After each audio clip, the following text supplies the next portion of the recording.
Was it difficult having to say goodbye to Once Upon a Time to do the show? Was it a hard choice? Because that's been such a great show for the past 2 years. I love Once Upon a Time so much, and I haven't actually said goodbye because Ruby hasn't died. You know, she's still somewhere. So I hopefully am going to be going back. But you know, everybody at ABC was very supportive of me coming over to do this show because we're under sort of the same banner with CBS ABC. And yeah, they were very encouraging to have me do something sort of in a bigger capacity because, you know, Once Upon a Time has so many characters and you can only tell so many stories. So yeah.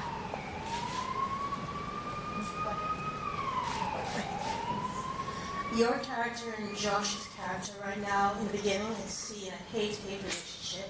How long before it turns into a love-love relationship? Well, that's the big question now, isn't it?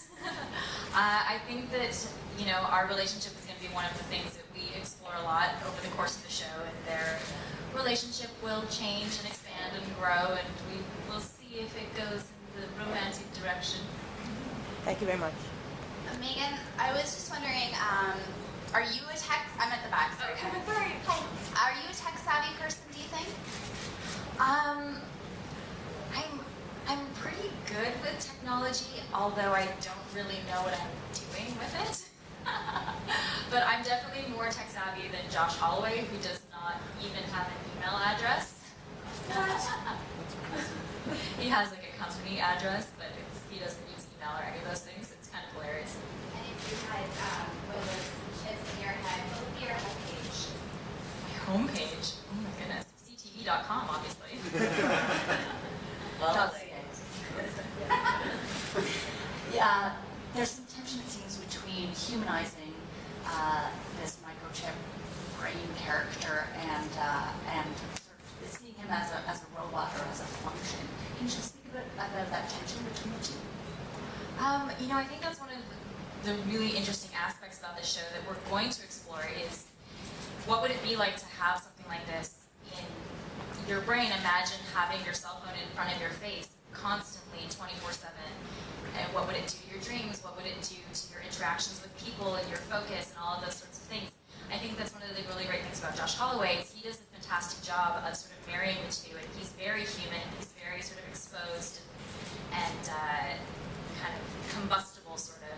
Yet he still is very much, you know, you feel like he is really figuring some stuff out in there, that he has access to something that we just don't.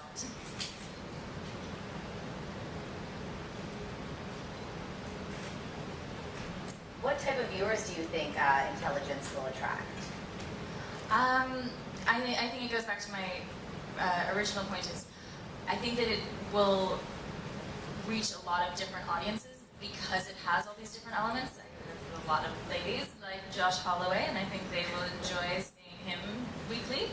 I've been told his shirt will come off. That's been a question frequently. And then, you know, we have the science fiction aspect, which is really cool, and we have this graphic and the CGI aspect that's very different from, you know, anything that's really been done before when you go into his cyber render, as we call it. I mean, it's really, I'm not sure, did it have it in the clip?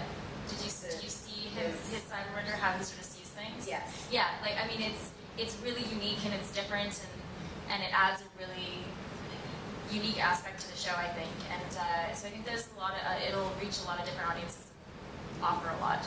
Before the show, I don't imagine you said cyber render before.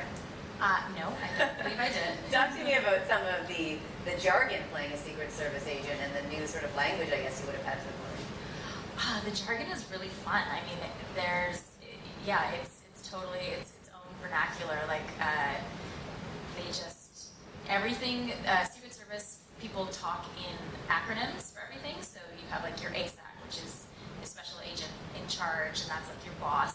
And it's just a whole lot of, you know, letters for things. So it can be a little confusing. Like, wait, which, what? It's an efficient way of speaking, though. It is, yes, much shorter. Speaking of languages, I think it was Mandarin you were speaking. How much of that did you actually have to learn, or was it just a line? I totally am fluent in Mandarin, obviously. I can say a few Mandarin words. Actually, I have been to China, so it helped.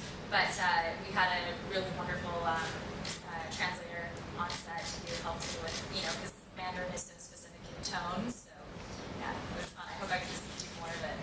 And did you actually speak to any Secret Service agents? Was there anybody on set to help you with that kind of stuff? Well, Secret Service agents are not allowed to talk to people, so I'm not at liberty to say. But I may or may not have. I've read a lot of books about the Secret Service. There's a really great book called In the Secret Service that's sort of about the history of Secret Service following different presidents, like way back till sort of the beginning of the Secret Service. There's a lot. There's not a ton of information out there about it because it is very secretive and everything is sort of held very close to them. So it's hard to kind of crack in there. Can you just talk about the switch from going from such a fantastical fairy tale series like Once Upon a Time to something a little bit more procedural like Intelligence? Once Upon a Time is it's so fantastical and it's so much fun and you're running around in the woods in capes and gowns and in my episode last year, Ginny and I were in the snow a lot and there were just a couple of times we just looked at each other and were like, where are we? What's happening? This is insane. Like, this is so cool. There's that aspect. But then Intelligence is so fun because it's got this technology aspect to it, and you're running around shooting guns and fighting bad guys, and that's really amazing too. So I'm excited to potentially be doing both shows because I think it'll be really interesting to sort of go from like my pantsuit and my gun to my cape and wolf's teeth. Just speaking of your pantsuit, sometimes female cops tend to be a little bit dolled up for the job, running around in high heels and whatnot. Is that in store for your character, or do you get to wear flats?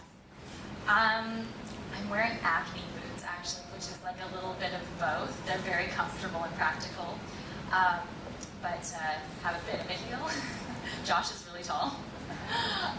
But no, I think I'm really happy with sort of where they went with her character because, I'm not wearing much makeup in it, and her hair is messy, and I think they've been very true to sort of her character as opposed to teeing her up. Hi. Do you find working on a show like this that deals with stuff that kind of borders on science fiction but could very easily become fact in the near future, like a technological advance? Do you find yourself hyper aware of when things similar to that are announced, something like a Google Glasses or something like that? Yeah, I think that's one of the things that's really, really cool about the show is we talk about it actually in the pilot. There was a woman who's paraplegic and she had a chip installed in her brain that allowed her to move her prosthetic limbs. There's a scientist, Ray Kurzweil, and he talks a lot about how our cells are going to be fused with microchips in the near future, and meaning our cells will regenerate forever, making us potentially immortal, which is kind of crazy. And he's a very, well-respected scientist. So I think that the science isn't 100 years in the future, it's maybe 10 or 20 years in the future when this will actually potentially be a possibility. And I think that's, it adds a whole other element to the show of maybe we're just preparing for what's to come. Thanks. Final questions for Meghan? Okay, I have one. Yes. How physically demanding is this role for you? I need to get into shape. I did that. Yeah, no, it's a lot of running around, and Josh Holloway is really, really good at all of the tactical stuff, and so I'm upping my game to keep up with him. Great. Thank you so much. Thank you so If you wouldn't mind much. standing up for some photos, that would be Sure. great.